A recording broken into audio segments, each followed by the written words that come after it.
वह देह रक्षा के लिए परित्यक्त वस्तु, कंबल, औषधि और सज्जादि की ग्रहण कर सकते हैं। आपत्तिकाल माने आपत्तिकाल किसको कहा जाए? आपत्तिकाल माने यदि शरीर में रोग व्याधि हो जाए, हाथ चल नहीं रहा, तो उस समय परित्यक्त वस्तु कंबल, औषध आदि सज्जादि ग्रहण करें। सन्यासी भिक्षा मांगकर जीवन यापन करें, अपनी आत्मा भी रमण करें, समस्त जीवों का हितैषी हो, सर्वदा शांत तथा भगवत परायण रहें और किसी व्यक्ति अथवा स्थान का आश्रय लिए बिना एकाकी विचरण करें।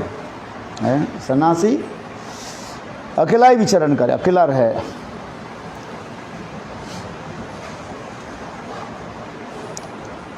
एवं इस विश्व को कार्य कारणात्मक प्रपंचातीत समस्त परमात्मा को देखे और परब्रह्म स्वरूप आत्मा को इस कार्यकरण स्वरूप जगत में सर्वत्र व्याप्त देखा। सन्यासी का देख, ये सर्वत्र भगवान की निवास है, ये भावना रखें। सुषुप्ति अथवा जागरण काल, इन दोनों संधि समय में सन्यासी आत्मा में स्थित रहकर अपने अपने निज स्वरूप का अनुभव करें। निद्रा के समय अथवा जागरण, जगे हुए के समय, जागरण के समय क्या करें ना, अपने स्वरूप के अनुभव करें। बंधन और मोक्ष दोनों ही केवल मात्र माया, ये वास्तव है, ऐसा समझकर सर्वत्र परब्रह्म का दर्शन करें। बंधन और मुक्त,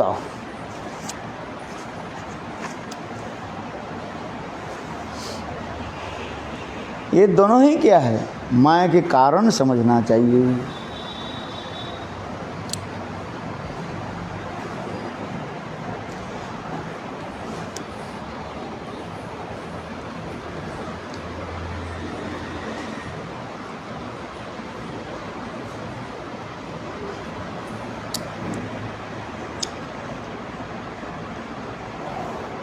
बंधन और मोक्ष दोनों ही केवल मात्र माया और अवास्तविक है, ऐसे समझकर सर्वदा परब्रह्म का दर्शन करें। बंधन ये भी काल्पनिक मात्र है, काल्पनिक समझ, इमेजिनरी है। इस संसार में कौन किसको बंद करके रखे हैं? कोई बंधा है? कैसे बंधा है? कोई बंधा नहीं है। केवल मात्र मन में हम मान लेते उसके बंधा है। जैसे उदाहरण दिया गया, बंदर को पकड़ने के लिए इसको आलू दिखा देते हैं और एक छोटा मुख वाले घड़े के अंदर में आलू को रख देते हैं। जिसे कुंजा है ना, जिसके मुख जो है बहुत छोटा होता है, सुराई जैसी बात है। और उसके अंदर में क्या रख देता है? एक आलू को रख देते हैं। और बंदर क्या करते हैं, उस आलू को पकड़ने के लिए, बाला खाने के लिए, वो सुराई में, सुराई समझते हो ना, घड़ा में हाथ घुसा देते हैं और वो मुट्ठी बंद करके, मुट्ठी के द्वारा वो आलू को बाहर लाना चाहते हैं, किंतु मुट्ठी बंद जाता, बड़ा हो जाता है हाथ, वो हाथ निकल नहीं पाते। तो बंदर सोचता है ये घड़े के अंदर में जो आलू ही मेरे पीछे कर दिया, मुझे हाथ पकड़ कर रखे हैं। यही उसके भ्रम उत्पन्न हो जाता है।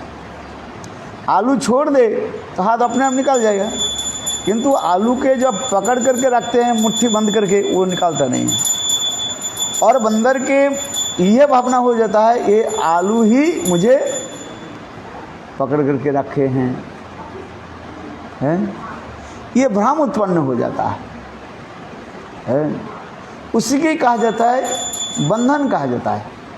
संसार में हम रह रहे हैं, माता पिता भाई बंधु स्त्री पुत्र परिवार, इसे बंधन क्या है? उनके प्रति जो आसक्ति, यही बंधन है।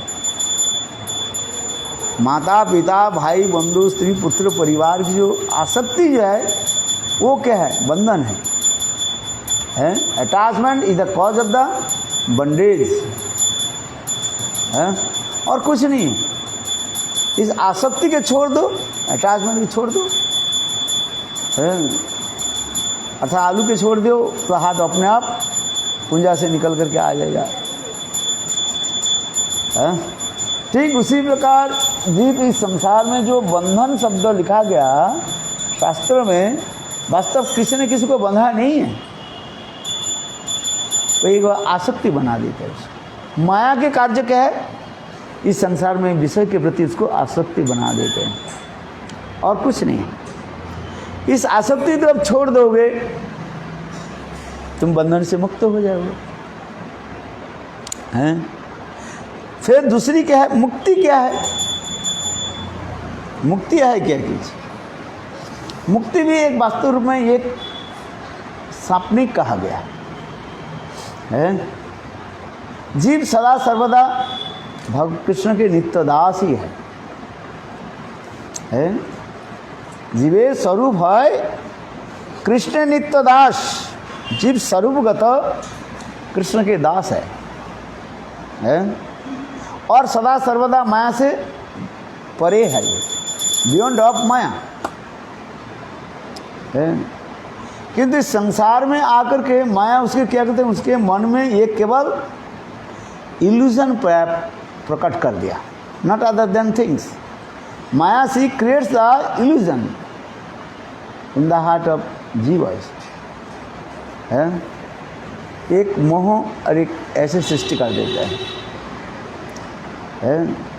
किंतु वास्तव रूप में जीव माया से मुक्त है। इसलिए शास्त्र में जो यहाँ पर भाग इसलिए कह रहे हैं बंधन और मुक्ति मोक्ष ये दोनों ही केवल मात्र माया और अवास्तविक है, ऐसे समझकर सर्वत्र परब्रह्म का दर्शन करें। मुक्ति क्या चीज है? मुक्ति कोई वास्तव ये नहीं है। हम तो संसार भगवान के दास है, हम कहने से आत्मा है। ये आत्मा भगवान की नित्य दास सेवा वृत्ति है। मुक्ति जो कहते हैं वो मुक्ति के बाद क्या है? यही है। शंकराचार्य इसके ऊपर आगे जाकर के कुछ बताया नहीं। ये मुक्ति के बाद इसके फल क्या है? मुक्ति एक अवान्तर वस्तु मात्र है। इसलिए कह रहे हैं पश्चन बंधन मोक्षंच माया मात्रम तत् वस्तुना न वस्तुना। वास्तव रूप में बंधन और मोक्ष दोनों ही केवल मात्र माया व अवास्तविक है, ऐसा समझकर सर्वत्र परब्रह्म का दर्शन करे। सन्यासी क्या करे? सदा सर्वदा परब्रह्म भगवान के दर्शन करे।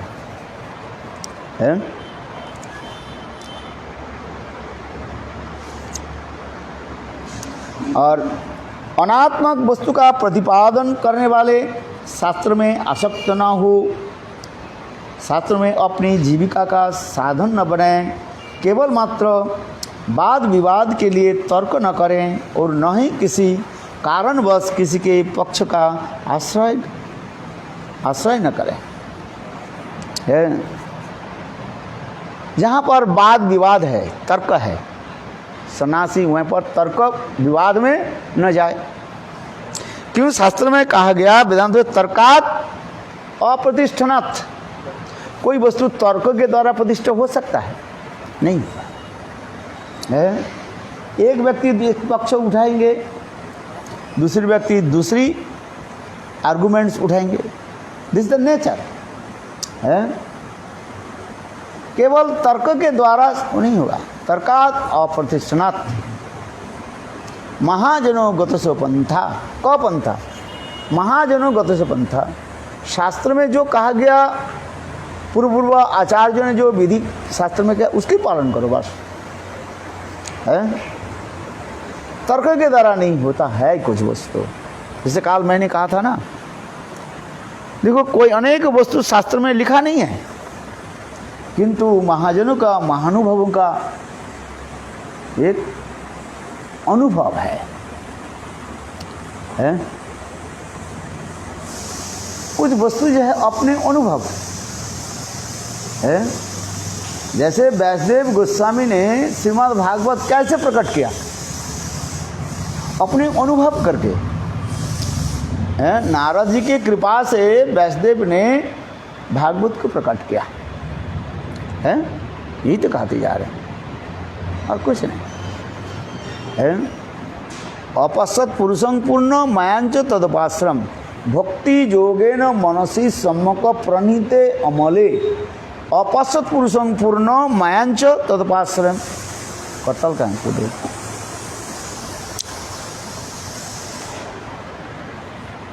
नारद जी के कृपा से व्यासदेव ने साक्षात अनुभव किया। क्या अनुभव किया? न भक्ति जोगे न मनसी, भक्ति जोगे न मनसी सम्मक प्रणीते अमले। भक्ति योग अवलंबन करके व्यासदेव ने किया कि सारी वस्तु को अनुभव किया। क्या उनका पूर्ण परब्रह्म भगवान श्री कृष्ण को दर्शन किया है। भक्ति योग मन सम्मक प्रणीते अमले अपश्यत पुरुषं पूर्ण मायांच तदपाश्रम। और क्या देखा? माया जो है भगवान से बहुत दूर खड़ी हुई है। और जीव किस प्रकार इस संसार में माया के द्वारा मोहित होकर के कैसे सुख दुख आदि भोग कर रहे हैं। और फिर दूसरी क्या दिखा? फिर वही जीव माया से मुक्त होकर के साक्षात गोलोक वृंदावन धाम में जाकर के भगवान की सेवा कर रहे हैं। तो इसलिए कहा जाता है जी, सन्यासी उसी प्रकार आत्म अनात्म वस्तु का प्रतिपादन करने के समय शास्त्र और युक्ति आदि के द्वारा अपने चित्त के शांत करें, तर्क के द्वारा नहीं। तर्कों के द्वारा कोई वस्तु प्रतिपादन नहीं कर सकते। और फिर महानुजन के अनुभव भी है, some realization coming from the heart of the bonafide sadhu. शास्त्र में लिखा नहीं, जैसे काल मैंने कहा था बरसाने की कथा सुनाया है, क्या शास्त्र में आपको मिलेगा? सब वस्तु शास्त्र के द्वारा उदाहरण दे, प्रमाण दे, ये संभव नहीं है। क्योंकि कुछ वस्तु जो है अनुभव के वस्तु होता है। रसगुल्ला मिठाई है, कैसे वर्णन करके? अनुभव। जो खाया उसके अनुभव है, जो नहीं खाया उसे क्या अनुभव होगा? कुछ नहीं। ठीक उसी प्रकार जो लोग वृंदावन धाम में रह रहे हैं, भगवत धाम में रह रहे हैं, बरसना आदि धाम में रह रहे हैं, उनकी अनुभव है कि नहीं? अब अनुभव है कि नहीं? बताओ। काल जो कथा कहा, सेठ जी की कथा सुनाया, बरसना के सेठ जी के कथा मैं काल सुनाया है। ये राधा जी को कैसे अपने बेटी मान लिया और राधा जी उसके साथ कैसे उनकी व्यवहार आदि की है। बेटी तो बनाया नाता नहीं निभाया, बेटी तो बनाया नाता नहीं निभाया, तीन बहू के याद करी बेटी याद नहीं। काल बताया ना, स्वयं राधा जी मानवती होकर के क्या कर रही है? बेटी तो बनाया नाता नहीं निभाया। मुझे तो बेटी मान लिया, किंतु बेटी के साथ जो लेन देन है, वो तुमने तो नहीं किया है। फिर बेटी तो बनाया नता नहीं निभाया, तीन बहू के याद करी बेटी याद नहीं है। राधा जी कह रहे तुमने अपने घर में तीन बहू के जो तुमने तो स्मरण किया है और बेटी की याद नहीं। संसार में लोग होता है, बेटी को सोचता है ये पराई है, पराई समझते हो है, ये हमारे शादी के बाद तो अपने ससुराल में चली जाएगी, ये हमारे साथ में कितने दिन रहेगी है, 15-16 साल 20 साल तक रहेगी, इसके बाद उनके सारा जीवन पराई के घर में अपने ससुराल में पति के साथ रहेगी है। ये धारणा हो जाता है, इसलिए याद कहाँ रहते हैं। जैसे कह तीन बहू के याद करी है बेटी याद नहीं है। राधा जी का रही ना, तो ऐसे नहीं होता। ये तो नता तो बेटी तो बनाया नता नहीं निभाया, तीन बहू को याद करी बेटी याद नहीं है। अपने बेटी की याद क्यों नहीं रखते आप बताओ।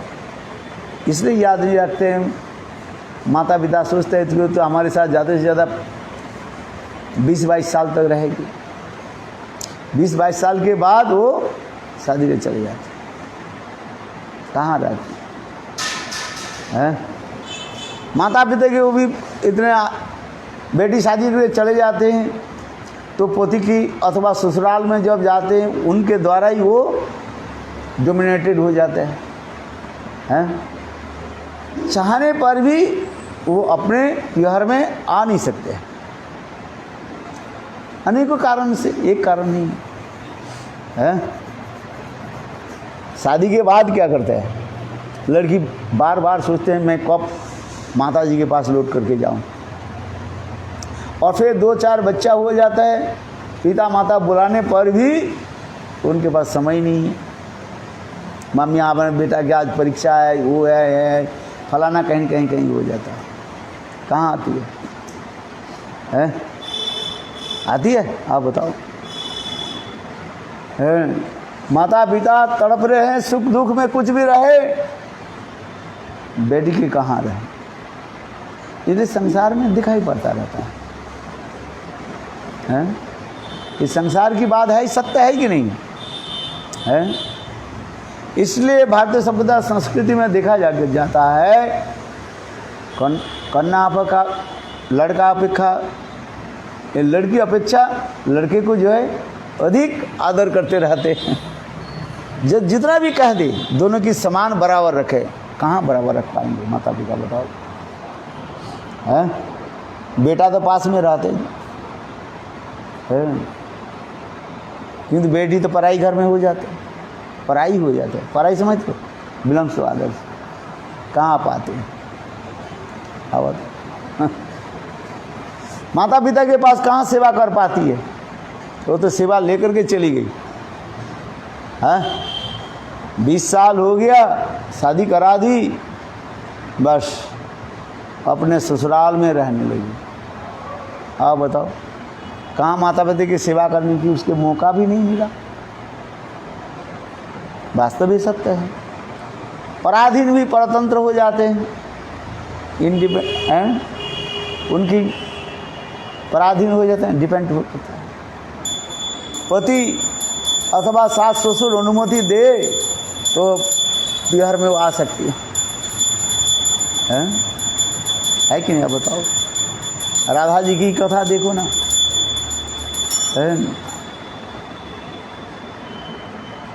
बरसात के 4 महीने जो है ब्रज की रीतियाँ हैं, जितने भी विवाहित और अविवाहित लड़कियां सब अपने पिताजी के घर में रहती है कि नहीं। 2 दिन 3 दिन हो गया, सिदाम भैया नहीं आ रहे और अपने स्वेच्छा तो जा नहीं सकते, राधा जी के विवाह कहाँ पे हुई? जावट में, है लोक रीति के अनुसार चलो है। और बरसात काल के बाद जो सभी लड़कियां जो है श्रावण महीने लगते ही सब लड़कियां अपने अपने पिहर में आने लगी। ये ब्रज की रीति है, भारतीय सभ्यता संस्कृति है ये है। और वो फिर वो अकेली तो आ नहीं सकती है, ये भी है। और देखा सब लड़कियां अपने पिहर में आई है, किंतु अकेली कौन रह गई? राधा जी रह गई है। विश्वभानु महाराज के इतने सुंदर जो लाडली लाल राधा जी है। एक दिन हो गया, 2 दिन हो गया, राधा जी सहन कर नहीं पा रही। जावट में छत पर चढ़ जाती है, बरसना के ऊपर टकटकाते हुए देखते हुए आंखों से आंसू की धारा गिराती है। कब मेरा पिता विश्वभानु महाराज आएंगे अथवा सिदाम भैया को कम से कम भेजेंगे मुझे ले जाने के लिए, हैं? राधा जी देख रही, 1 दिन हो गया, 2 दिन हो गया, राधा जी के सहन नहीं हो रही। एक दिन राधा जी छत से ऊपर से देखा, निकट में जंगल में जो है कुछ लोग जिसे कहा जाता है क्या, बंजार कहते हैं, बंजार समझते हैं, लकड़ी आदि संग्रह आदि करते हैं, गोबर आदि संग्रह करके उसके बाजार में बेच करके कुछ पैसा के द्वारा अपने जीविका निर्वाह करते हैं। उनके देख करके राधा जी भी कहने लगी, क्या तुम बरसाना जा रही हो? हैं? मेरे पिताजी के समाचार दे देना, मेरे भाई श्रीराम भैया कब आएंगे, कब मुझे ले जाएंगे? हैं? देखो, कोई पथिक को देखा, रास्ते में चलते हुए कोई व्यक्ति को जा रहे हैं, राधा जी कह रहे हैं, पथिक तुम जाइए, कहाँ जा रहे हो? हैं? क्या बरसना जा रही हो? मेरे माता पिता के समाचार दे देना, ये कब मेरा श्रीराम भैया आएंगे?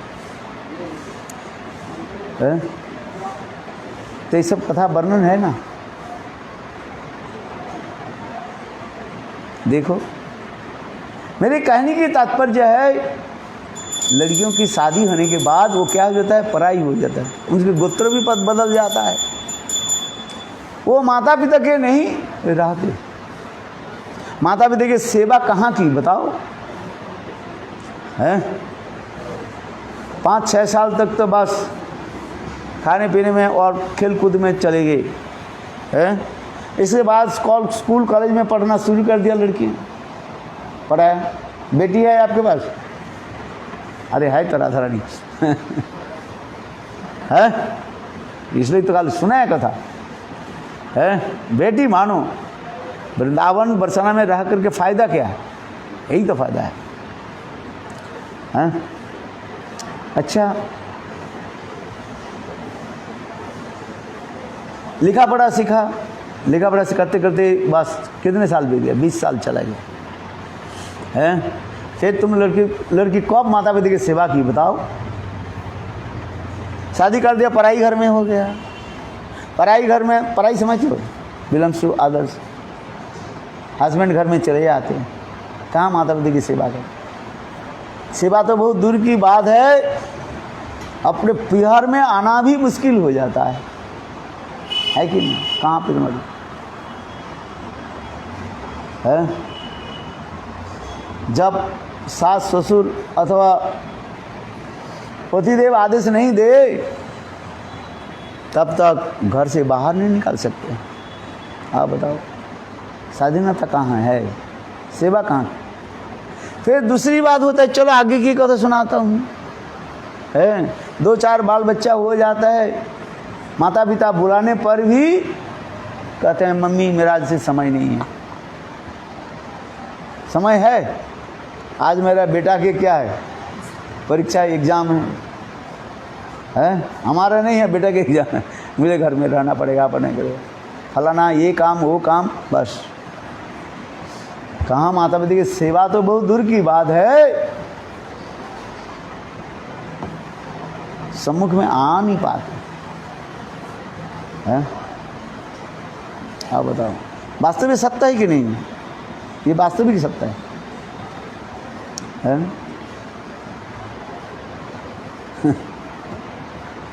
जीवन उसी प्रकार चले जाते हैं। पराई घर में पति के गृह में सुख दुख अनेक प्रकार कष्ट आदि लांछना गंछना आदि रह करके वहीं पर रहना पड़ता है। इसलिए लोग बेटा क्यों चाहते हैं? कम से कम अंतिम समय, मृत्यु के समय एक बूंद पानी तो दे देंगे, हैं? कुछ ना करें, कुछ करें ना करें, मृत्यु के समय एक बूंद तो पानी तो दे देंगे, इतना ही तो भावना रखते हैं। अरे जो डंडा मारने वाले लड़के क्यों हम नहीं कर रहे हैं? जो मर गया तो उसके कुछ भी करे उसके बाद। अभी जो कथा सुन रहे, सुनो अभी, माता पिता इतने ही तो सोचते हैं, ये मृत्यु के समय जब गला सूख जाते हैं, कहते बेटा एक घोट पानी पिला दे, पिला देंगे नहीं? बेटी कहाँ है? दूर देश में है, कहाँ आएंगे कि नहीं आएंगे वो भी कोई पता नहीं है, किंतु बेटा तो हमारे पास में रहेगा। कलिजुग की बात नहीं कर रहा हूँ, आजकल कोई करे ना करे वो दूसरी बात है। जो सत पुत्र है, सत माता पिता है, उनके तो मैं वही बात कर रहा हूँ, है? अब बताओ ये सत्य है कि नहीं है? बेटा इसलिए चाहते हैं, ये मृत्यु के समय जब मेरा गला जब सूख जाएगा, है, एक चाहवत रहेगा, ये बेटा मेरे एक चम्मच पानी पिला दे, बस इतना ही। तो और क्या चाहते हैं माता पिता? और क्या चाहते बताओ? है ऐसे ये वास्तव सत्य है कि नहीं है? जीवन की जो है, हम रियलिटी देखते हैं पहले, बोलना चलना सुनना और ये तो दूसरी बात होता है। यद्यपि कलिजुग है, अपने अपने करते हैं, माता पिता के देख के ना देखें कोई बात नहीं, किंतु वास्तव रूप में देखे तो यही है। सतपुत्र जो होता है माँ पुत्र के दूर पे, किंतु बेटी कहाँ देख पाएगी?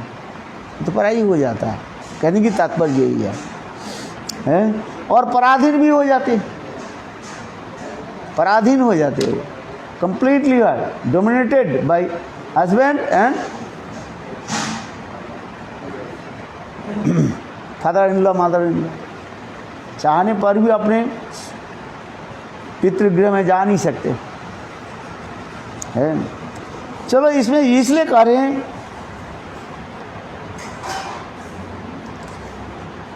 ये सन्यासी अनात्म वस्तु का प्रतिपादन करने वाले शास्त्र के आसक्त न हो, शास्त्र की अपनी जीविका साधन न बनाएं, केवल वाद विवाद के लिए तर्क ना करें,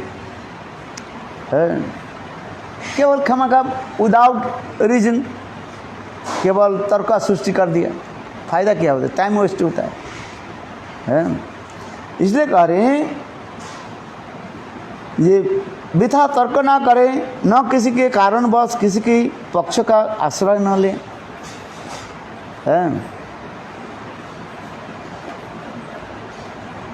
आगे हो, आगे हो, बैठ गए हो, खड़े हो गए, चल दियो। आपको मैं चिंतन कर रहा है तो सैटरडे हो गया, वो जरूर आ रहे हैं और आप आई गए हैं। न शिष्यानुबंधीन ग्रंथन नैवाभ्यसे दुवहुन न व्याख्यानमुंजितम न आरभ्यानुसमरमेत कच्चित। प्रलोभन वशतः बहुत शिष्यों का संग्रह न करें, बहुत से शास्त्रों का अभ्यास न करें, जीविका उपार्जन के लिए शास्त्र की व्याख्या न करें और बड़े बड़े कार्यों का प्रारंभ न रखें। सन्यासी के लिए करें। देखो किसी के प्रलोभन से बहुत शिष्य आदि कर दिया, फायदा कुछ नहीं होता है। अथवा शास्त्र का अभ्यास, ज़्यादा शास्त्र का अभ्यास ना करें, समय चला गया, भगवत भजन नहीं हुआ, केवल शास्त्र पढ़ते पढ़ते पढ़ते समय चला गया है। ग्रंथ पढ़ते पढ़ते समय चला गया, भगवत अनुशीलन कब करेंगे है। इसलिए कहते हैं बहु शास्त्र का अभ्यास न करें, जीविका उपार्जन के लिए शास्त्र की व्याख्या ना करें। बहुत लोग क्या करते हैं अपने जीविका उपार्जन के लिए, जीविका उपार्जन मेंटेन हिज लाइफ, भागवत सप्ताह करते रहे करते रहे करते रहे करते रहे। ये क्या कर रहे हैं, भागवत बेच रहे हैं। आज समझिए, अनुशीलन भगवत भजन कब करोगे, कहते यही मेरा भगवत भजन है, कहते ना। इसलिए कह रहे हैं जीविका उपार्जन के लिए शास्त्र की व्याख्या ना करें और बड़े बड़े कार्य का आरंभ ना करें है। बिग प्रोजेक्ट ले लिया, जैसे बड़ी बड़ी कंपनी धन कमाने के लिए बड़े बड़े प्रोजेक्ट ले लेते हैं। सन्यासी वो सब कार्य ना करें है। सन्यासी एकांत में धीरशील होकर के भगवान के स्मरण करें है। महात्मा शांत समदर्शी सन्यासी का समाचार आश्रम आचार प्राय धर्म के लिए नहीं होता है। अतः सन्यास धर्म के चिन्ह त्रिदंड कमंडूल और इच्छानुसार धारण कर सकता है और चाहे छोड़ सकता है। सन्यासी कैसे रहे, शांत धीर से चित्त की रहे, क्योंकि बड़े बड़े कार्य के प्रारंभ करें उसके चित्त क्या रहेगा, विचलित रहेगा है। बड़े बड़े मठ बनाने में वो लग जाता है तो उसके भजन कब करेगा है।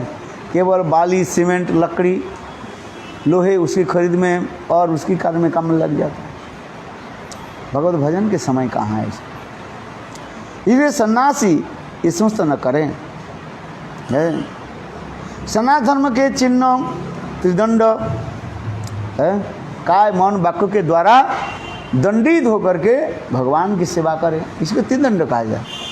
काय शरीर, वाक और मन, ये तीनों के द्वारा दंडित होकर के भगवान की सेवा करें है। भगवान की चिंतन करें। सनातन धर्म के इसलिए कह रहे हैं और अपने इच्छा और चाहे तो ये समस्त सब कुछ छोड़ छाड़ करके और आसक्त होकर के भगवान के भजन करें। विषय जितना रहेगा, विषय क्या करेगा, हमें विचलित करेगा मन को, क्योंकि ये स्वाभाविक है। टैक्स भरा नहीं, वो किया नहीं, वो किया नहीं, ये ब्रह्मचर्य वो किया, वो क्या, बस उसी के करते करते तुम्हारे समय अतिबाहित हो जाता है कि नहीं। धर्मराज, हाँ,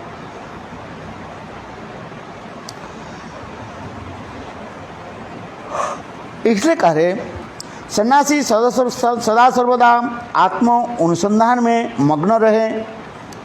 विद्वान होने पर भी मानव समाज में उसे उन्मत्त अथवा बालक के समान रहना चाहिए है।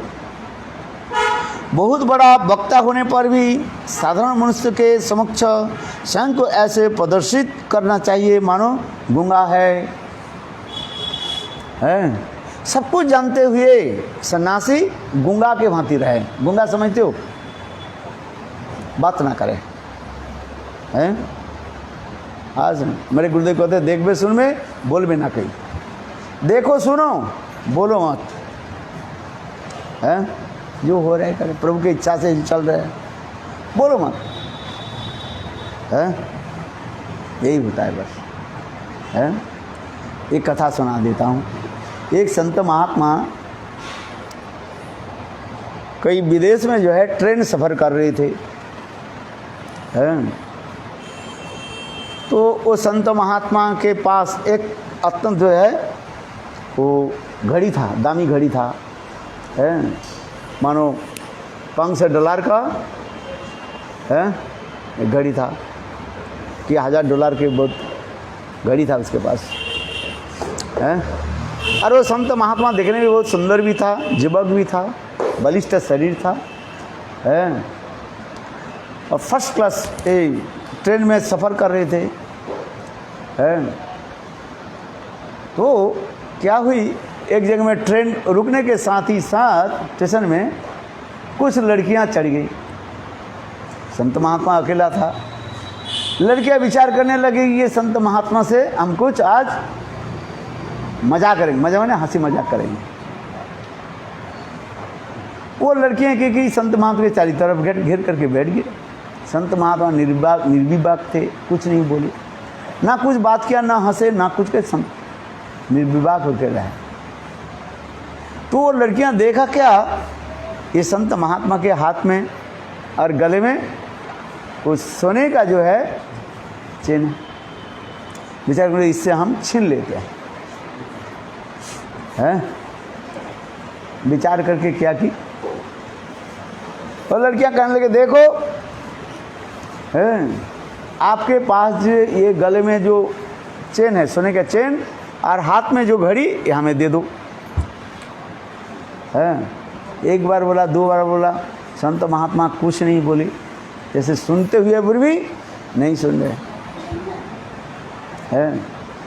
फिर लड़कियां देखिए क्या की जाए, लड़कियां कहने लगी देखो इस बग्गी में आप अकेला हो, अकेला पुरुष हो है,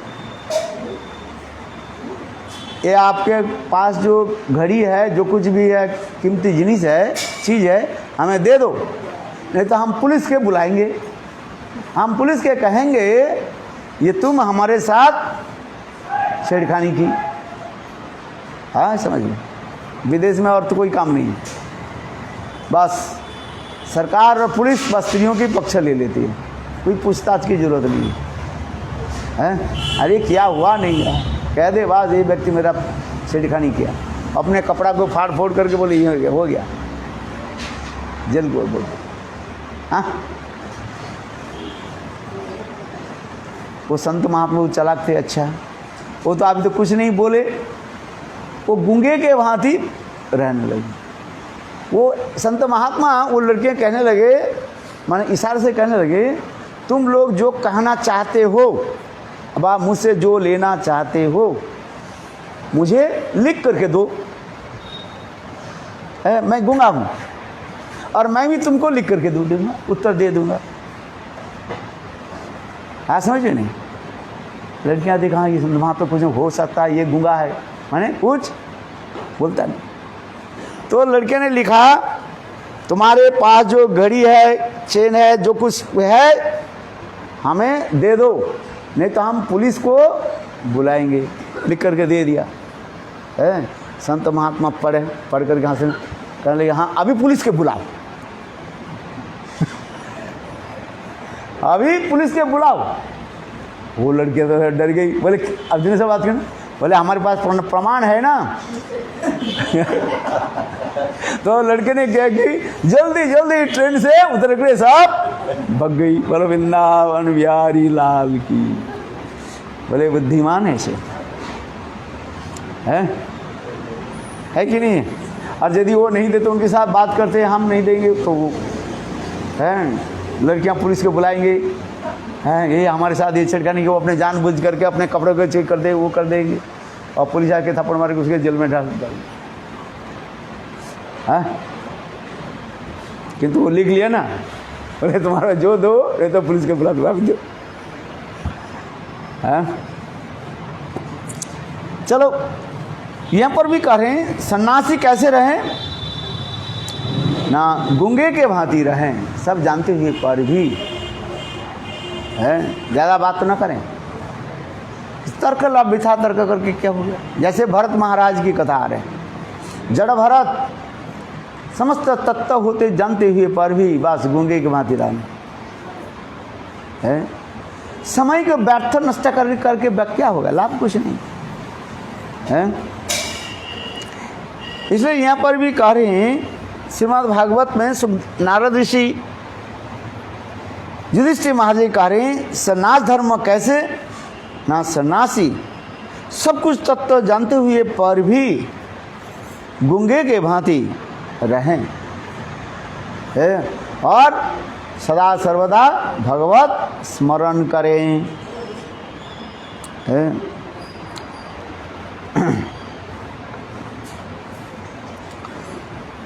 धर्मराज, पंडित लोग इस विषय में एक पुरातन इतिहास का दृष्टांत के रूप में मैं वर्णन करते हैं, जो प्रहलाद एवं अजगर वृत्तिधारी दत्तात्रेय मुनि का वार्तालाप है। नारद ऋषि दत्तात्रेय मुनि की कथा वर्णन कर रहे हैं।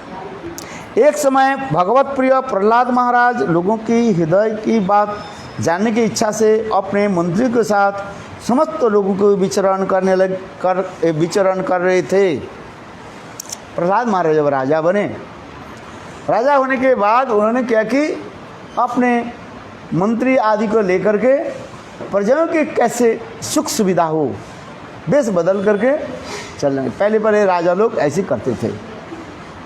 आजकल तो सब मंत्री जब बन जाते हैं तब तो वो कोई बस बोले मैं करोड़ रुपया खर्च किया, ऐसे थोड़ी है। 1 करोड़ रुपया खर्च किया तो 10 करोड़ मुझे कमा लेता हूँ। वो भी हमारे पद कब रहे कोई पता है? 5-10 साल के लिए तो जीत गया, किंतु 5 साल रहे कि नहीं रहेंगे वो भी तो पता भी नहीं है। इसलिए जल्दी जल्दी ही अपने पैसा वसूल कर लेता हूँ। यही तरह है ना वर्तमान जो स्थिति जो है कब मुझे मंत्री पद से हटा देंगे कोई पता नहीं है। कब गिर जाए मंत्री पद से हमारे पास आसन गिर जाए। इसलिए अपने पोजीशन पाने के साथ ही साथ वो करोड़ रुपया इकट्ठा कर लेते हैं। है कि देश बदल के लोगों के दुख सुख देखना तो बहुत दूर की बात है। हाँ सही, अपने आसन पर बैठ करके लंबी लंबी तो भाषण दे देते हैं। जैसे उस दिन कालना परसों वो न्यूज पढ़ रहा था जो अभी जो क्या हो गया, जस का जो साइक्लोन आ गया था ना बंगाल में, सागर दीवार कहाँ जो बता रहे थे। देखो लोग खाने के लिए कुछ नहीं है, सब नदी में सब बहा कर ले चले गए। वो चित्र भी दिखा रहे हैं, कुछ भी है ही नहीं उनके पास। गाय मर गई, बछड़े मर गया, किसी प्रकार से बचे। जो बोल रहे हैं वो लोग खाने के लिए मंत्री फंत्री कोई नहीं पूछता नहीं है कोई, सब तो दे देते हैं। जहाँ हम रेशन दे रहे वो दे रहे हैं।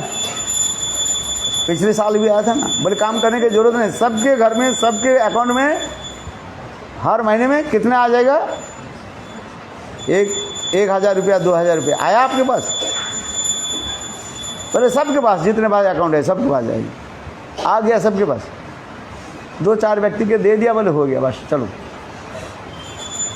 करोड़ रुपया सेंट्रल से आ जाता है और ये लोग सब रख लेते हैं। 2-4 व्यक्ति को दे दिया बस हो गया। ऐसा क्यों? ये जानते हैं हम तो करोड़ रुपया खर्च करके पद को प्राप्ति किया, तो अब इसको उछल करना है। लोग कैसे मर रहे हैं क्या कर रहे हैं उसके कोई पता भी नहीं है। काल के जो न्यूज देख रहे हैं देखो कैसे कैसे सागर दीवार कहाँ के बता रहे न्यूज में दिखा रहे हैं। बोलना एक है और वास्तव रूप में दूसरी है। तो उसी प्रकार करें। एक समय प्रहलाद महाराज जी हमारे प्राचीन भारतीय सभ्य संस्कृति के में जो राजा मंत्री लोग कैसे जनसेवा कैसे करते थे उसके उदाहरण दे रहे हैं। भगवान रामचंद्र भी इसे लेकर और वर्तमान काल में तो विपरीत हो जाता है। इसलिए प्रहलाद महाराज जी की जीवन कथा यहाँ पर श्रवण करा रहे हैं। कौन? नारद ऋषि युधिष्ठिर महाराज की कह रहे हैं, हे युधिष्ठिर महाराज सुनो, एक समय भगवत प्रहलाद महाराज लोगों के हृदय की बात जानने की इच्छा से अपने मंत्री के साथ समस्त लोक में विचरण कर रहे थे। जब वे कावेरी नदी के तट पर पहुँचे तो वहाँ उन्होंने देखा कि एक सज्ज नामक पर्वत की तलहटी पर एक मुनि पृथ्वी पर लेटे हुए और उनका सारा शरीर धूल धूसरित है, जिसके कारण उसका विमल तेज आच्छादित हो रहा था। प्रहलाद महाराज भ्रमण करते करते और जब उस स्थान पर आ गए, हैं कौन सा स्थान पर? कावेरी नदी के तट पर जब पहुँचे,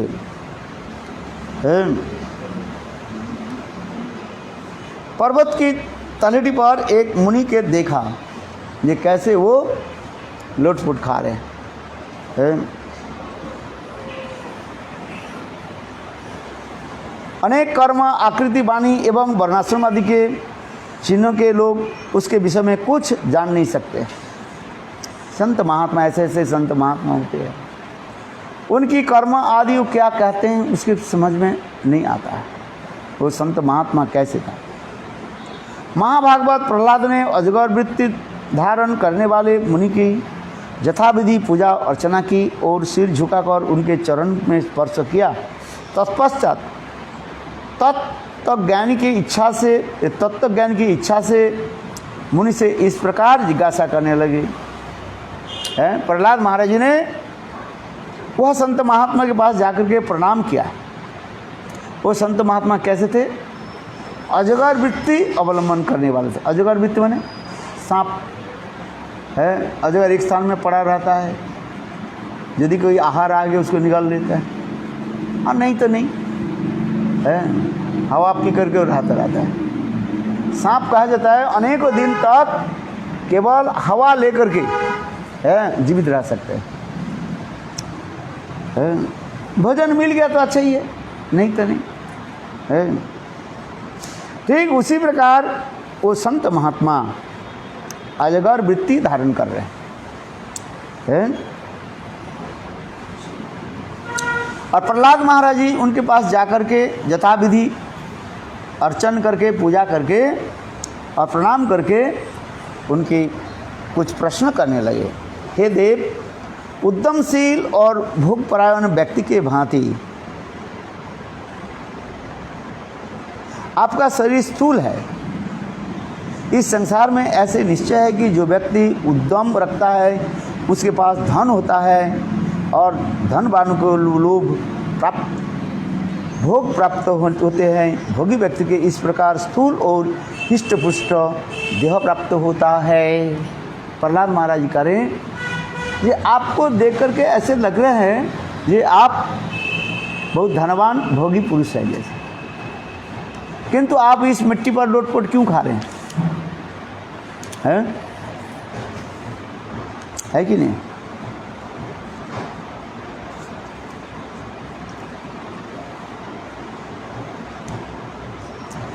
हे ब्राह्मण, आप कोई उद्यम तो करते नहीं, न कोई पड़े रहते हैं। भोग करने का साधन है, आप कुछ करते नहीं हैं, किंतु ऐसे उद्यमहीन होकर के पड़े रहते हैं एक जगह में, क्यों है?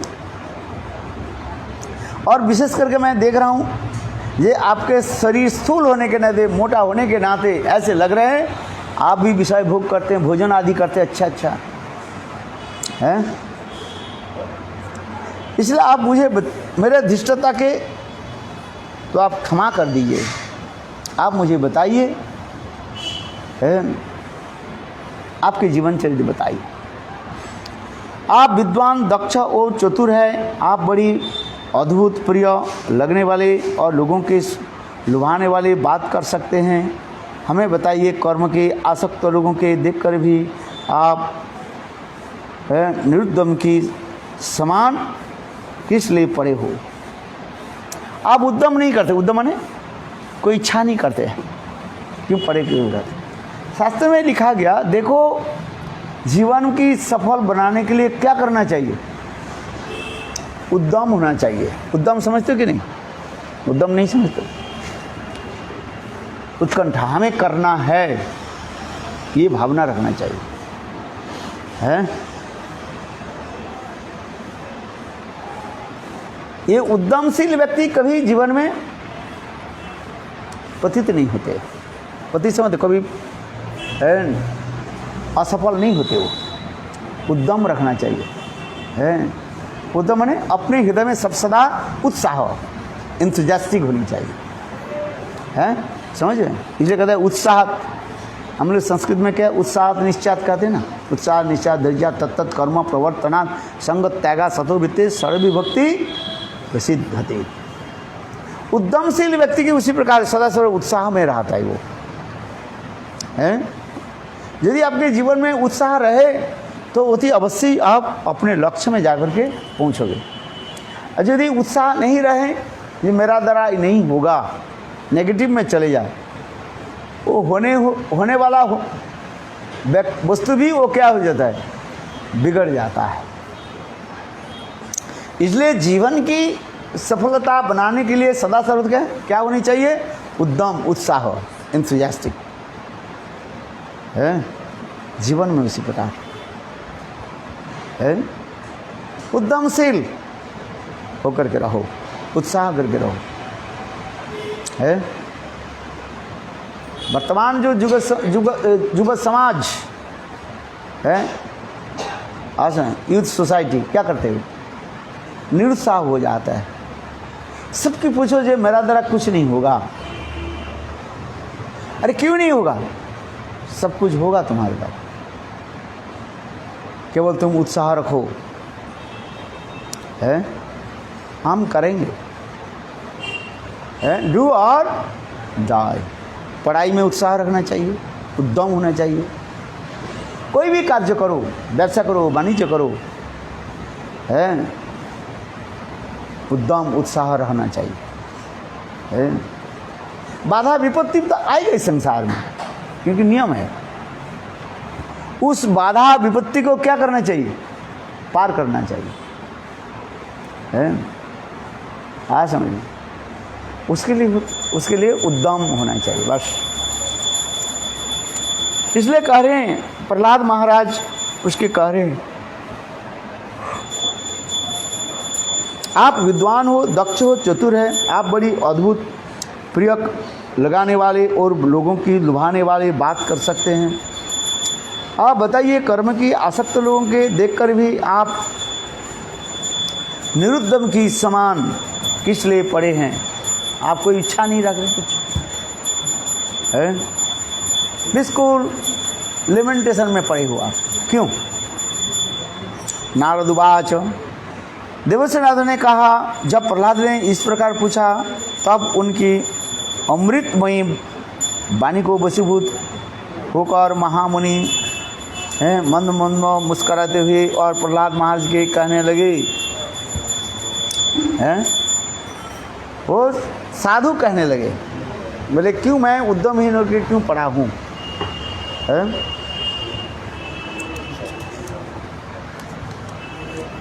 श्री ब्राह्मणोवाच,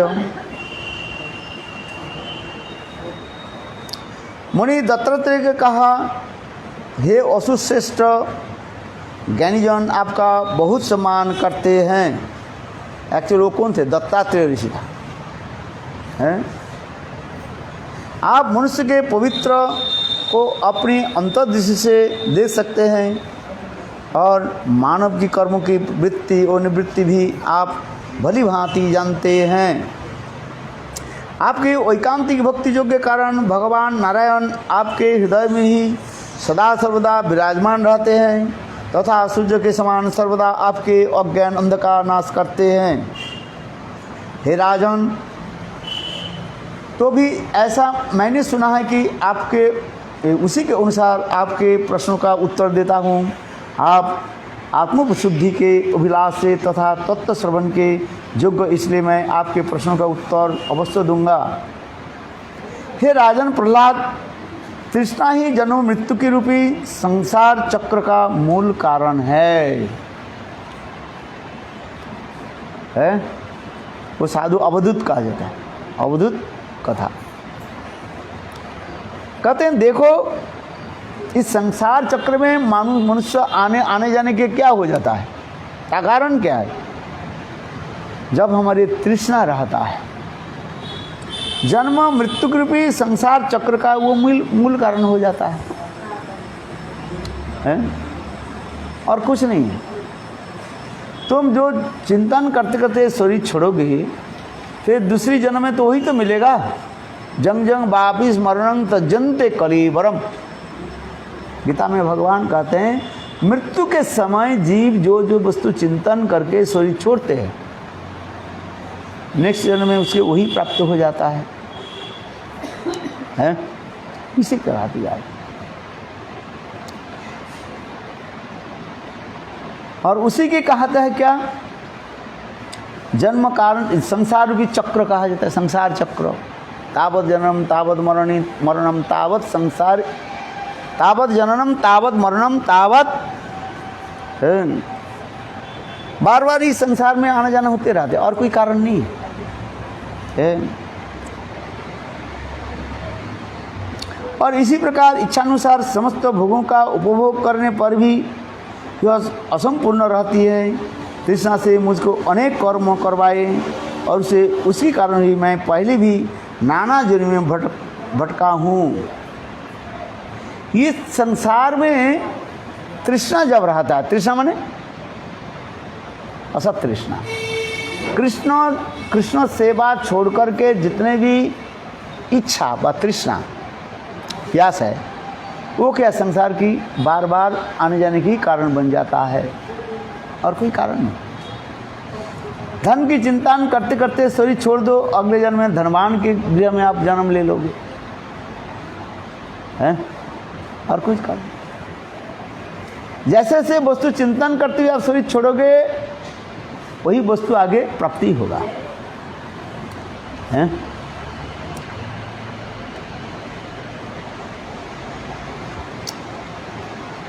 इसलिए कह रहे हैं, वो दत्तात्रेय ऋषि कह रहे हैं सब कथा को, है? कर्म के कारण अनेक जन्म में भोगते हुए दैववश मुझे अब एक मनुष्य शरीर प्राप्त हुआ है। तो ऋषि कह रहे हैं, देखो इसी प्रकार भ्रमण करते करते भगवान की इच्छा से मुझे मनुष्य शरीर प्राप्त हुआ। इसलिए जदृच्छया लोकम इमं प्रापित कर्म भी भ्रमणम सर्गाद अपवर्गादारम तिरश्चा पुनरस्य च।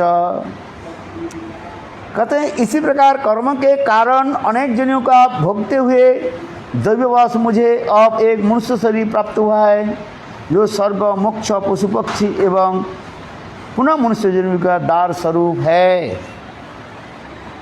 ये मनुष्य शरीर क्या है ना, भगवत प्राप्ति के एक दार स्वरूप है। दार समझते हो, दार किसको कहा जाता है? दरवाजा, द्वार कहते हैं ना, ये मंदिर में प्रवेश करने के दरवाजा है। ठीक उसी प्रकार ये मनुष्य शरीर क्या है, मेरा एक दरवाजा स्वरूप है। क्या दरवाजा ना, भगवत प्राप्ति के बाद भगवत मंदिर में प्रवेश के दरवाजा है? इसलिए कह रहे हैं, यह देखकर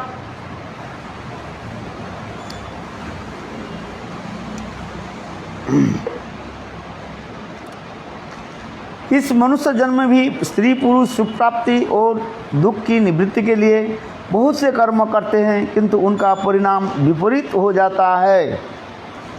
इस संसार में हम सुख के लिए कार्य करते हैं। कर्मण्योपि आरोहमानानाम दुख होते ही सुखाय च पश्चेत पाक विपर्य मिथुन चारिणाम है। इस संसार के लोग काम किस लिए करते हैं? शुभ काम किस लिए करते हैं? कार्य किस लिए करते हैं बताओ? सुख प्राप्ति के लिए। सुखेर लागिया ये घर बांधिनु अनले पुरिया गेलो। सुखेर लागिया ये घर बांधिनु अनले पुरिया गेलो। सुख के लिए हम घर बनाते हैं, विवाह आदि करते हैं, पुत्र कन्या आदि उत्पादन आदि करते हैं, धन संपत्ति आदि एकत्रित आदि करते हैं, इकट्ठा करते रहते हैं। सुख के लिए करते हैं, किंतु काल के द्वारा क्या हो जाता है, सब नाश हो जाता है। इसलिए सुखे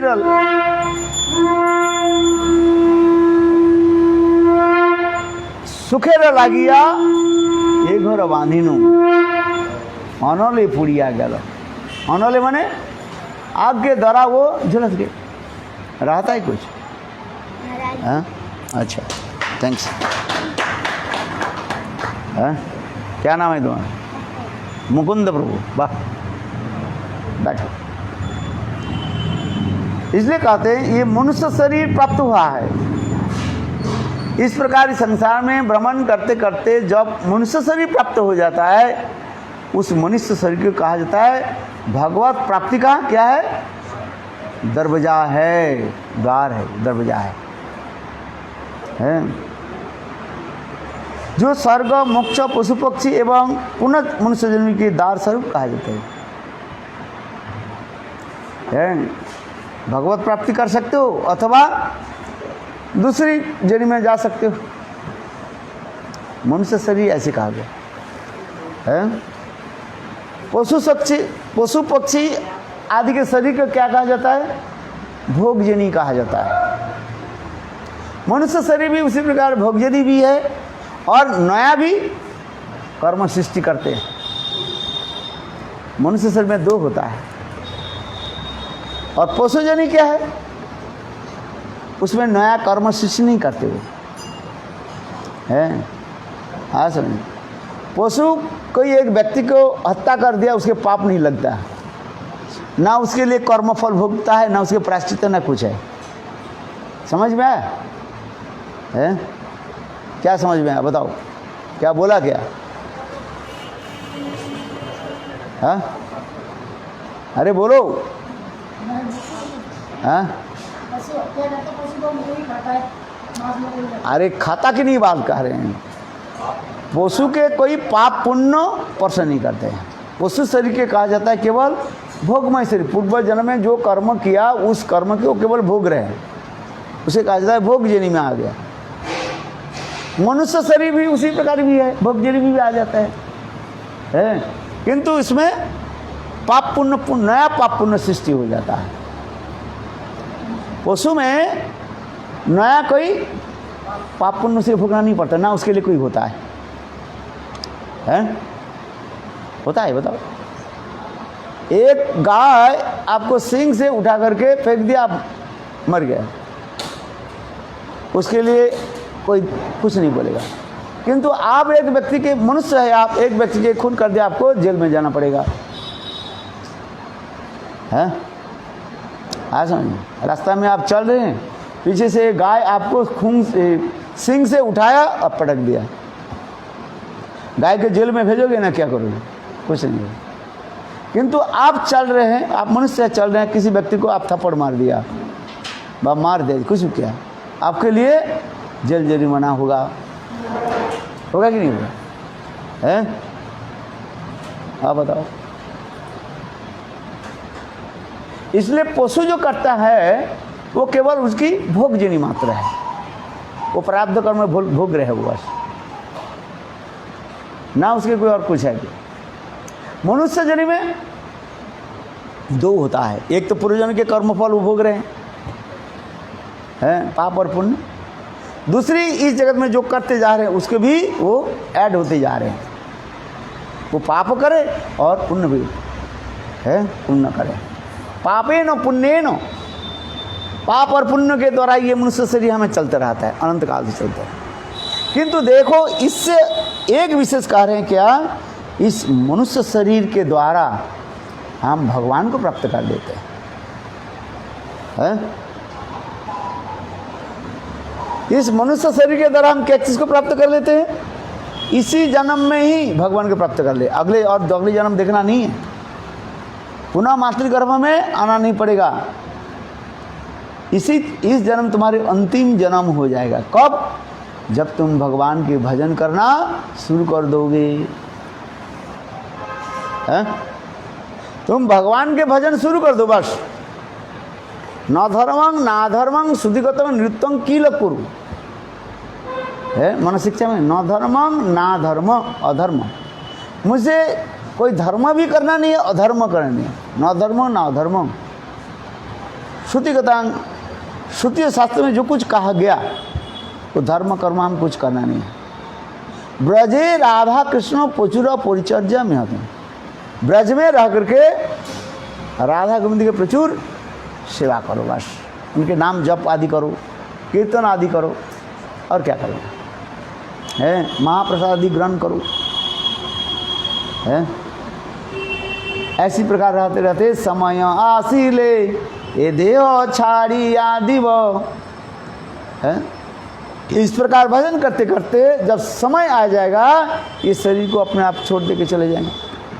जैसे सांप जैसे अपने स्किन के बाद कुछ के चूल्हे के जैसे छोड़ करके बाहर चले जाते हैं, उसी प्रकार तुम भजन करते करते ये स्थूल शरीर के और सूक्ष्म शरीर के छोड़ करके आत्म शरीर के द्वारा भगवत धाम प्राप्त कर लोगे है।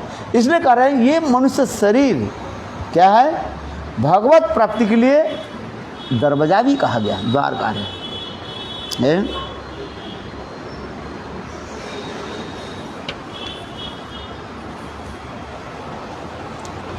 आत्मा का वास्तविक स्वरूप है सुख, और इस सुख का प्रकाश कभी होता है समस्त क्रिया के निवृत्ति हो जाते हैं, समस्त भोग मन में संकल्प के उत्पन्न होता है।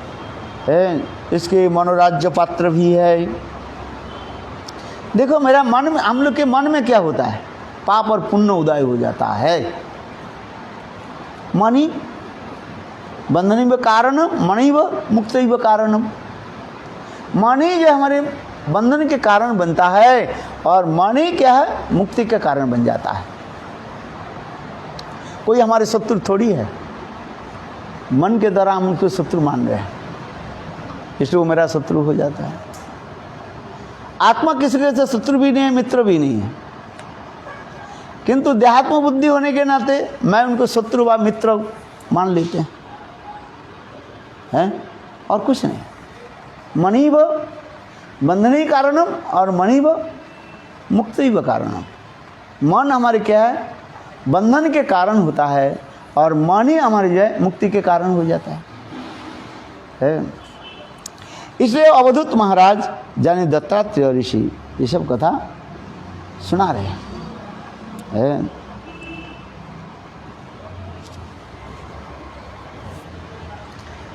इसलिए मैं उनकी प्राप्ति के लिए, अथवा भगवान की प्राप्ति के लिए उद्यमशील न होकर निश्चिष्ट पड़ा रहता हूँ। मैं इसलिए पढ़ा हूँ, संसार की कोई विषय के प्रति शिष्टा नहीं रखते। भगवत इच्छा में आ जाए तो ग्रहण कर लेते हैं, भगवत इच्छा से चले जाए तो उसके शिकार कर लेते हैं। क्या करें हैं? मनुष्य अपने आप के विद्वान और आत्म पुरुषार्थ रूपी सुख के भूलकर द्वैत मन में अविशिष्ट होकर, अर्थात सुख दुख रूपी अनित्य देह आदि को सत्य मानकर इस भयंकर और विचित्र जन्म मृत्यु रूपी संसार चक्र में पड़े रहते हैं। वो अवधूत महाराज कह रहे हैं, देखो मनुष्य अपने आप को विद्यमान आत्म पुरुषार्थ रूपी सुख के भूलकर, जो अपने जो आत्म सुख उसके भूलकर अनेकों कार्यों में लिप्त रहता है, completely absorb to perform their duty and responsibilities.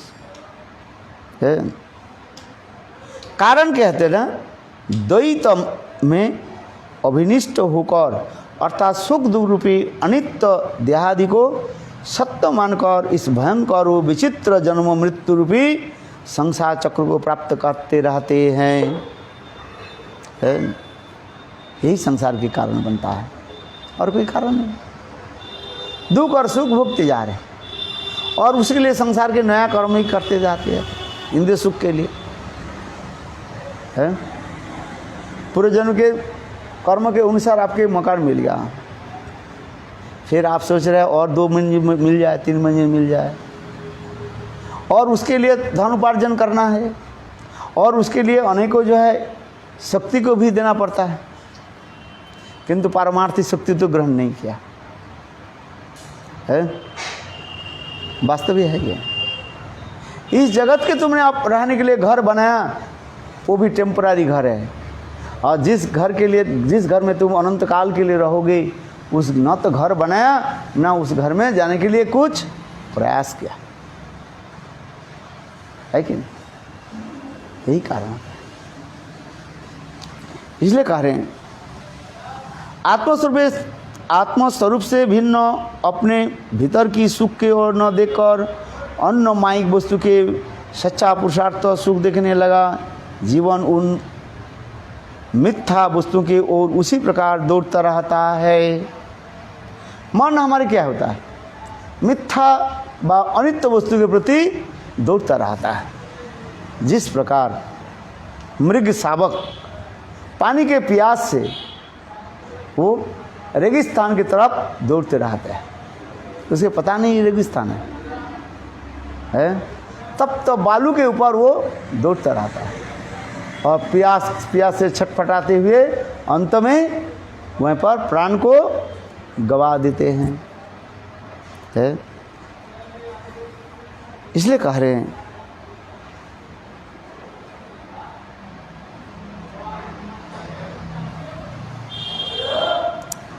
इसलिए यहाँ पर कह रहे हैं ये सन्यासी क्या करें? ये समस्त अनित्य वस्तु के ऊपर ध्यान न दें, अपने भजन साधन में डूबे रहे हैं। कल हम लोग ने ब्रह्मचारी गृहस्थ वानप्रस्थी की कथा सुनाया, आज किसकी कथा हो रहा है? सन्यासी के कह रहे। सन्यासी लोग बस रहे अपने मत्त रहे। किस में मत्त रहे? भगवत भजन में, भगवत कथा में मत्त रहे।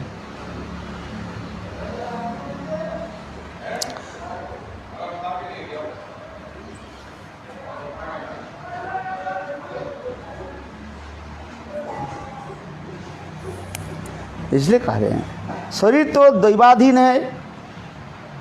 यह देह से जो अपने लिए सुख पाना चाहता है, दुख को दूर करना चाहता है, वह कर्म भी अपने कार्य के सफल नहीं हो सकता है। उस निरीश्वरवादी को समस्त पुरुषार्थ उसे न तो सुख प्रदान करते हैं, न उसे दुख का मिटाते हैं, द्वैतवाद रह जाता है। मनुष्य सदा सर्वदा ही आध्यात्मिक, आदिदैविक एवं आदिभौतिक त्रिताप से घिरा रहता है। मानव से मरणशील तो यह है कि यदि आप अति श्रम एवं कष्टसाध्य दुखों का झोंक कर कुछ धन और उपभोग प्राप्त कर ले तो उसे क्या लाभ है? उसे कितना सुख प्राप्त होगा? आप बताओ। धन कमा लिया, किंतु धन के द्वारा सुख नहीं होता है। धन यदि सुख दी तो, धन के द्वारा यदि सुख होता तो रावण की सुख कहाँ मिला है? जिसके राज्य कैसे था? सोने के लंका कहा था, है? इतिहास बता रहे हैं अवधूत महाराज, इतिहास बता रहे हैं, हिस्ट्री दे रहे हैं। ये सुनो, धन के द्वारा भगवान की वशीभूत नहीं होती है।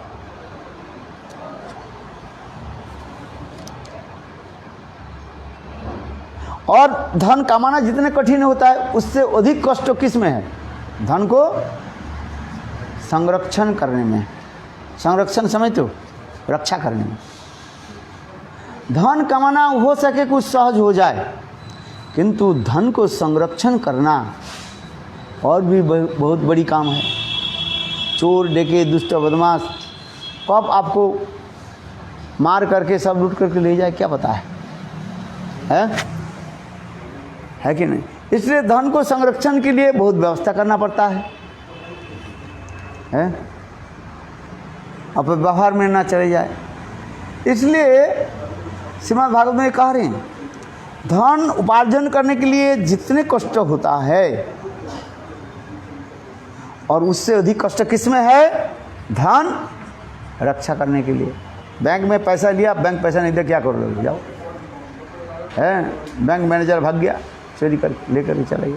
लड़ते रहो, भारतीय आईन है, चलते रहो, हैं, लो कोर्ट से लोअर कोर्ट से सुप्रीम कोर्ट करते करते तुम्हारा जीवन बीत जाएगा, बस गए। प्रमाण है कि नहीं है? हजारों ऐसे प्रमाण है। धन कमाया, बहुत कष्ट से आप धन कमाया, एक एक पैसा जुड़ करके आपने बैंक में रखा और बैंक क्या किया, गायब कर दिया। बोले तुम्हारे पैसा है ही, क्या करें, उल्टी सीधी काम कर दिया। तुमने केस कचहरी किया, एक तो धन गए गए वो, फिर दूसरी धन कमा करके फिर उसके साथ लड़ो, और लड़ते लड़ते सारे पैसे वो तो गए, जो रखा था वो तो चला गया है। और फिर उसी के प्राप्ति के लिए देखो, फिर आप कष्ट करके फिर आप कितने करते जा रहे हो हैं। देखो ऐसे इस संसार एक विचित्रमय है, संसार एक क्या है, विचित्रमय है। इसलिए कह रहे हैं ये सन्यासी जो है उसी प्रकार है,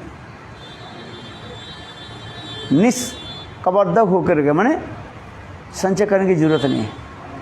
बैंक में रख के फायदा क्या होगा हमारा, है लाभ कुछ है, फायदा कुछ नहीं है। वो एक ब्रह्मचारी था, है बहुत कंजूस था, वो पैसा इकट्ठा करते है, कम से कम बहुत पैसा जो बैंक में जमा दे दिया। कोई ब्रजवासी को बोले मेरा पैसा, ये पैसा बैंक में जमा करा दो, करा दिया वो है। 5 साल के बाद आ जाना, तुम्हारे डबल मिल जाएगा। 5 साल के बाद बोले गए बैंक में, बोले साइन करो, बोले तुम्हारे साइन नहीं मिल रहा है, पैसा तो नहीं देंगे भाई, क्या करें, ये तुम्हारे साइन नहीं है। अरे हमारे पैसा है, दिया ही नहीं वो बेचारा, डोलता रहता है। वो हमारे क्या नाम है, अरे 2-4 दिन पहले जो आए थे जो, हाँ क्या दीनानाथ, हाँ वो संग बोले मेरा पैसा जो 5,000 रुपया मैंने जमा किया इकट्ठा करके, और बैंक वाला मुझे पैसे दिए ही। 5 साल के बाद बोले तुम्हारे 10,000 रुपये मिल जाएगा। 10,000 तक एक भी पैसा मुझे नहीं। हाँ वो इसके बोला उसके बोला, अंत में पैसा बोले तुम्हारी साइन नहीं मिल रहा है। हाँ तो इसी प्रकार कहते हैं धन संचय करना कितने कठिन होता है, फिर धन को संरक्षण करना और भी कठिन होता है। इसलिए कह रहे हैं, वही अवधूत महाराज कह रहे हैं, सुना रहे हैं, वास्तविक अवधूत महाराज वो सुना रहे हैं।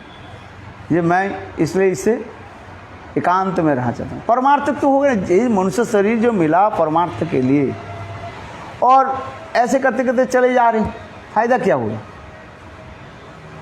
है?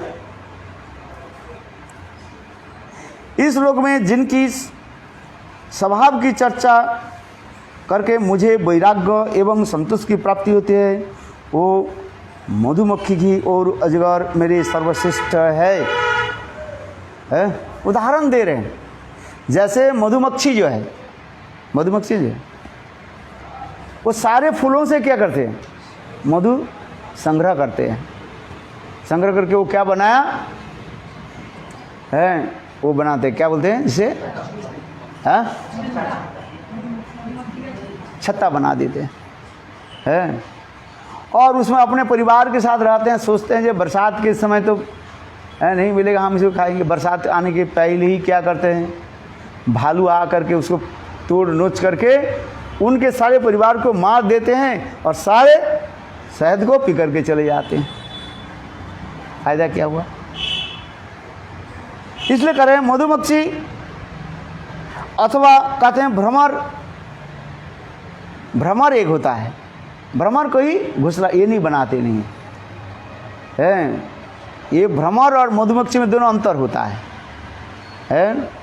आज है ब्लैक बी और हनी बी, इंग्लिश में कहते हैं ब्लैक बी और हनी बी।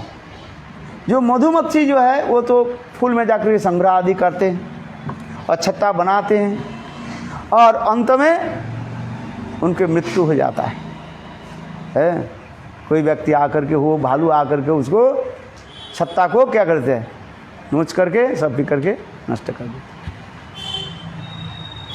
और भ्रमर क्या करते हैं, भ्रमर से होते ब्लैक बीज जो कहते हैं, वो बोले हमें कुछ करना नहीं है, जितना ज़रूरत होता है फूल में ब करके बस आराम से जो है रहता है। बोले साधु उसी प्रकार मधुमक्खी के छोड़ करके भ्रमर के भांति रहें।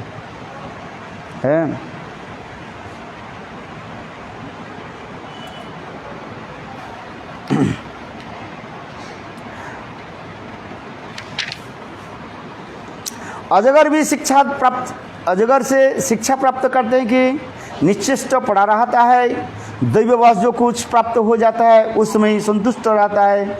कुछ न मिलने पर अजगर के समान बहुत दिनों तक धैर्य धारण किए पड़ा रहता है। साधु के उसी प्रकार रहो, मिल जाए तो भजन करो, नहीं तो नहीं। अभी 1 साल 1.5 साल हो गया लॉकडाउन चल रहा है। अच्छा, सबके भोजन मिल रहा है कि नहीं मिल रहा है? भजन किया आपने? भजन करते सब। ये देने वाले कौन है? भगवान होते। अच्छा है ना, लॉकडाउन चल रहे हैं, हमें कहीं जाना नहीं है, कुछ करना नहीं है, भजन कर लो, भजन मिल जाता है। कितने लोग देने के लिए तैयार है, बोलना नहीं पड़ता है भैया। केवल हमारे गुरुदेव कहते थे, मेरे गुरुदेव बामन गोसाई महाराज बोले ये देखा ना, बोले इससे सब कुछ प्राप्त हो जाता है। माने ये जप माला जो है ठक ठका कर दो बस, प्रातः काल में उठ करके थोड़ा हरिनाम कर दो, देखो माले माल हो जाता है, खाने की सब कुछ मिल जाता है। इसको बंद कर दो तो तुम्हारे कुछ नहीं मिलेगा। हमारे गुरुदेव कहते थे, बोले देखो ये जप माला जो है ये नाम करो, देखो सब कुछ मिलेगा। अनन्य चिंतन मांग योजना पुर्जुपासते तेसा नित्याभियुक्तानां योगक्षेमम वहम। योग और क्षेम सब कुछ, जो वस्तु तुम्हारे पास उसको भी रक्षा करेंगे, जो वस्तु नहीं है वो तुम्हें भी भगवान सिर पर लेकर के तुम्हारे पास देंगे। इसलिए भगवान के भजन कर लो, क्या करना है? भगवान के भजन करो बस। तात्पर्य यहाँ पर कह रहे हैं, ये सन्यासी, अभी सन्यास धर्म चल रहे ना, 2-3 दिन तो हम लोग ब्रह्मचर्य गृहस्थ वानप्रस्थी धर्म की बारीक में बता दिया। अभी सन्यास धर्म के बात आ रही, 8 बज गया, ये करो है। सन्यासी जो है भजन करते रहे, जहाँ पर समय होता है वहीं पर रहे और भगवान के भजन करते हैं, अजगर वृत्ति धारण करें अथवा भ्रमर की वृत्ति धारण करें। कभी कभी अधिक और कभी कभी सुसाधु, कभी रसहीन, कभी सुगंधादि बहुत से गुणों से युक्त और कभी गुणहीन, कभी श्रद्धापूर्वक दिया हुआ और कभी उपेक्षापूर्वक दिए हुए भोजन की खा लेता हूँ। कभी दिन में खा लेता हूँ तो कभी रात में खाता हूँ। देहवश जैसे ही मिल जाए उससे निर्वाह कर लेता हूँ। ये कौन बोल रहे हैं? अवधूत।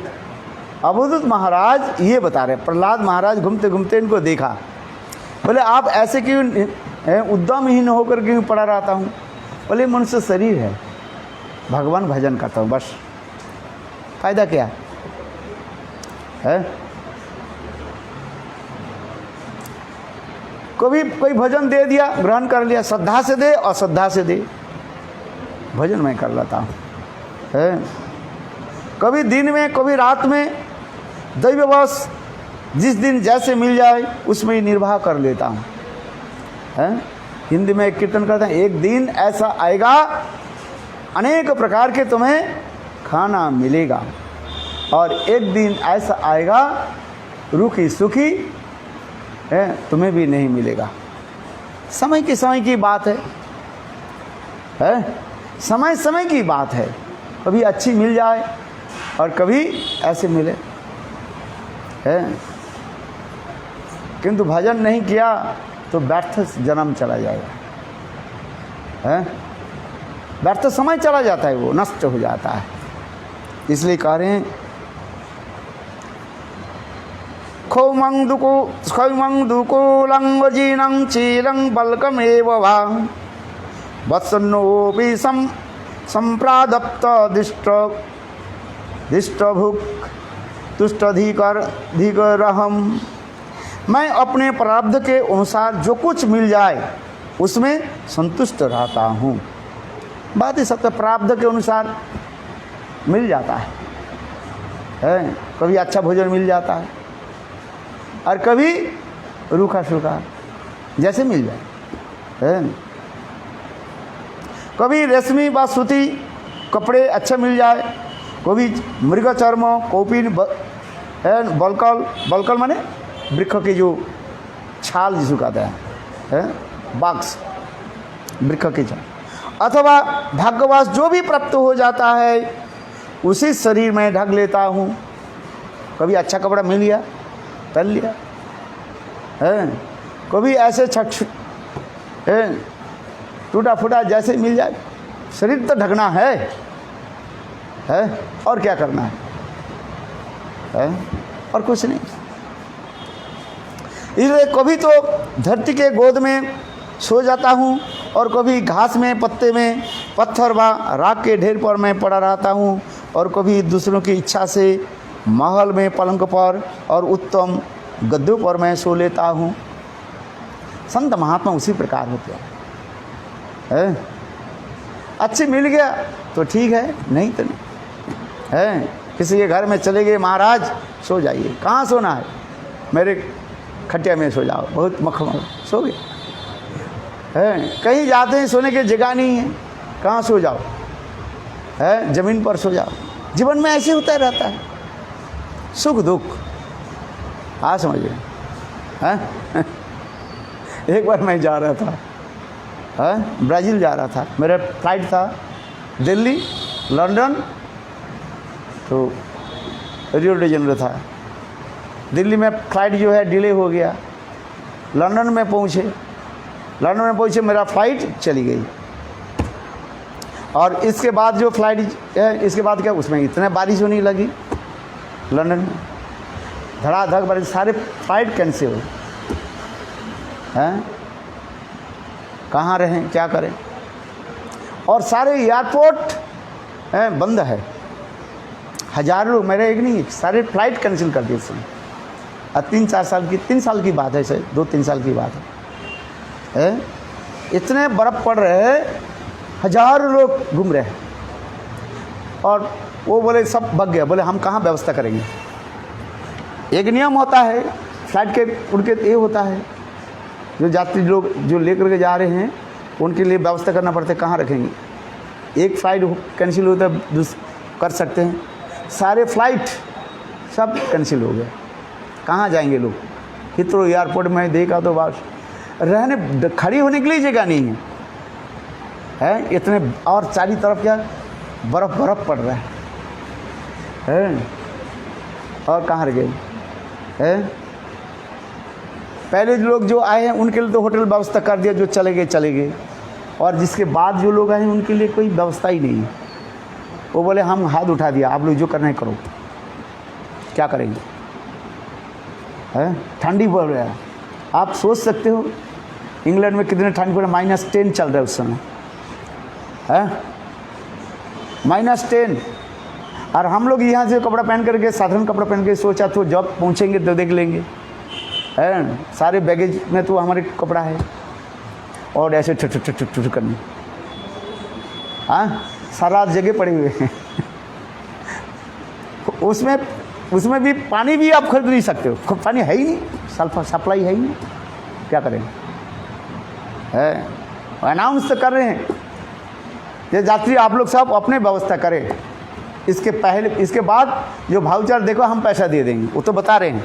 देंगे नहीं देंगे तो दूसरी की बात है, तो बता रहे हैं चलो दे देंगे सच, किंतु मिले कहाँ जाए आप बताओ। इतने कष्ट हो।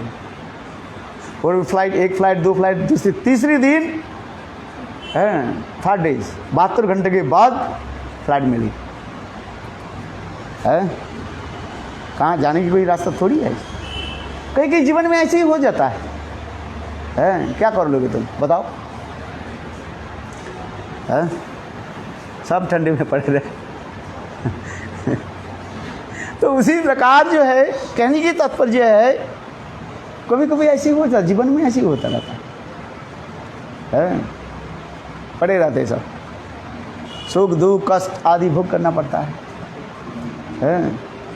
इसलिए कहते हैं स्वामी महाराज का ट्रैवलिंग नहीं, ये है क्या? ट्रैवल। ट्रैवल नहीं है क्या? ट्रैवल। ट्रैवल होता है माने चलना, और ट्रैवल माने कष्ट स्वीकार करो।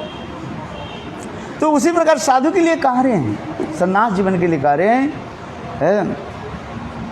ये जब जैसे मिल जाए प्रभु की इच्छा से अपने जीवन के निर्वाह करें, दैववश जैसे मिल जाए उससे निर्वाह करें।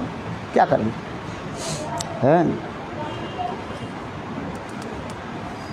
चलो हो गया समय, अब देखते हैं।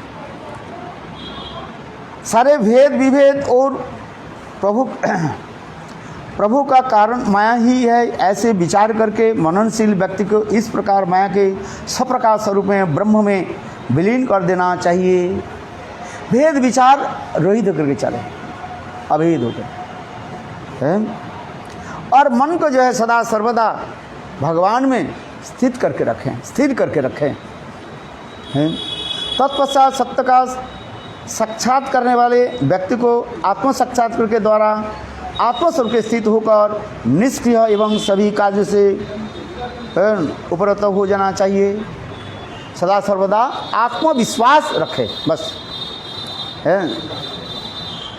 साधु के क्या होता है? सदा सर्वदा आत्मविश्वास है। जब तक हमारे आत्मविश्वास नहीं हो तब तक वास्तव रूप में हम आगे चल नहीं पाते। आत्मविश्वास होकर रहना चाहिए, है? धर्म, हे देवर्षि नाथ ने कहा, हे धर्मराज, असुर श्रेष्ठ प्रहलाद के दत्तात्रेय मुनि से इस प्रकार परमहंस धर्म की कथा सुनकर उनकी वंदना की और उससे अनुमति लेकर प्रसन्न मन से अपने भगवान की ओर चल दिया।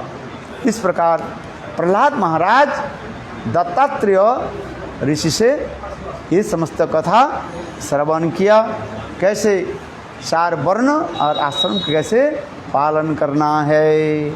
वंशा गुरु कृपा सिंधुभ्यो च पतितानां पावनेभ्यो वैष्णवेभ्यो नमो नमः। बोले जलाओ जलाओ।